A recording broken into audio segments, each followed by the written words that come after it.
Assalamualaikum warahmatullahi wabarakatuh. Kami dari kelompok 7 akan mempresentasikan tentang perencanaan pangan dan gizi. Dengan anggota saya sendiri Nur Hidayati, Rima Aulia, dan Tina Widya. Identitas jurnal. Judul jurnal Faktor Risiko Stunting pada Anak di Negara Berkembang. Penulis jurnal Indah Budiastuti, Muhammad Zain Rafiluddin, tahun penerbit pada 2019. Masalah gizi atau stunting. Risiko stunting pada anak di negara berkembang menurut WHO sudah menentukan bahwa terjadinya masalah gizi suatu negara sebaiknya kurang dari 20%. Stunting memiliki risiko gangguan pertumbuhan, perkembangan, dan penyakit degeneratif pada usia dewasa nanti. Keadaan tubuh yang pendek dan sangat pendek hingga meliputi defisit kurang dari 2. Di bawah median panjang atau tinggi badan anak disebut stunting.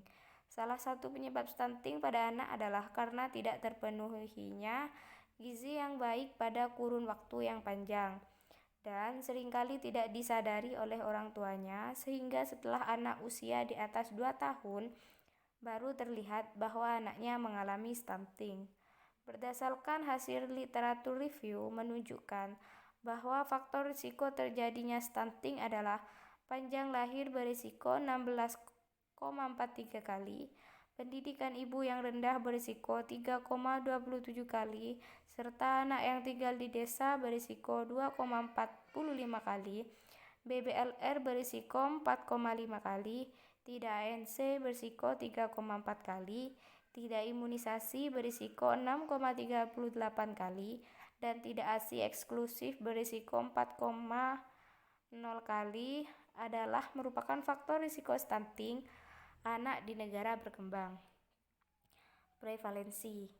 Prevalensi stunting yaitu terjadi di Afrika Selatan sebesar 18,6%, di Ethiopia sebesar 26,4%, di Nigeria 22,2%, sedangkan terdapat 6 juta di Amerika Latin dan Karibia.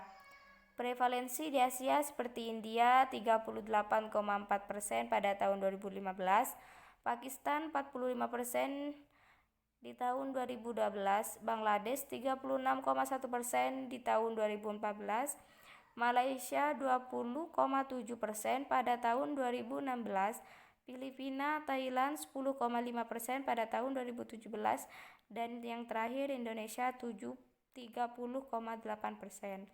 Hasil penelitian pendahuluan membuktikan bahwa faktor keturunan berperan sebesar 15%.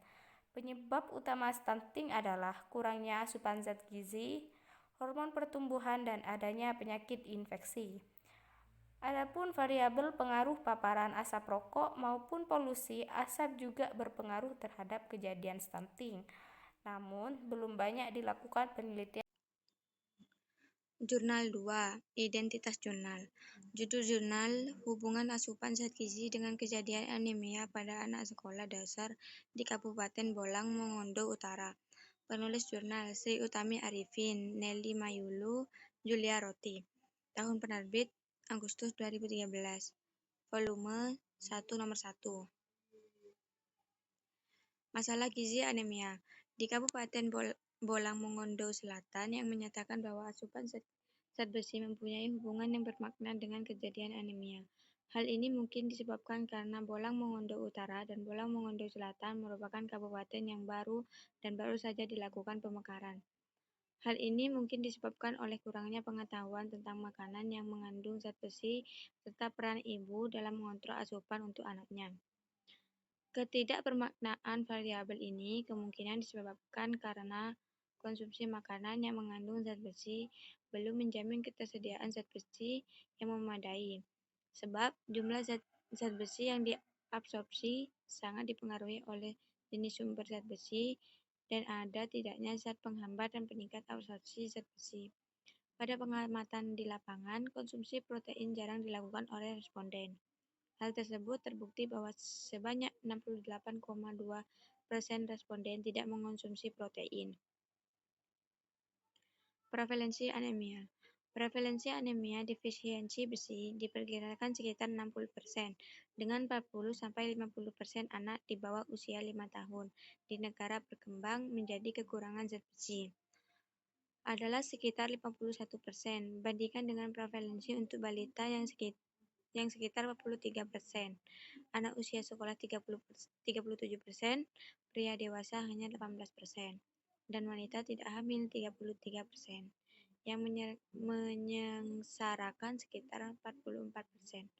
Wanita di seluruh negara sedang berkembang, kisaran angka 13,4 sampai 87,5%.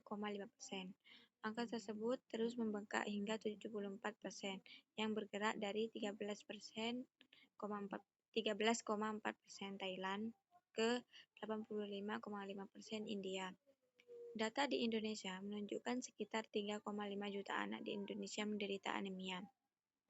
Berdasarkan data Survei Kesehatan Rumah Tangga tahun 2005, prevalensi anemia pada anak usia sekolah mencapai 26,5%, sedangkan survei Yayasan Kusuma Bangsa di 10 SD di Jakarta ditemukan 34,1% anak menderita anemia. Pemeriksaan juga menemukan bahwa 4 sekolah dari 10 SD yang diperiksa terdapat 50-70% anak mengalami anemia. Kondisi kurang darah ini lebih banyak ditemukan pada anak perempuan 55%. Berdasarkan beberapa hasil penelitian di Sulawesi Utara, prevalensi anemia pada anak sekolah usia 6-12 tahun sebesar 62,8%, dan pada tahun 2000 berdasarkan penelitian di Bolang Mongondo, prevalensi anemia pada anak umur 10-15 tahun sebesar 40%.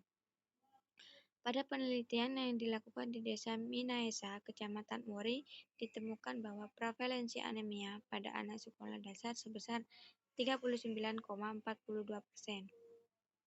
Rencana strategis pemerintah.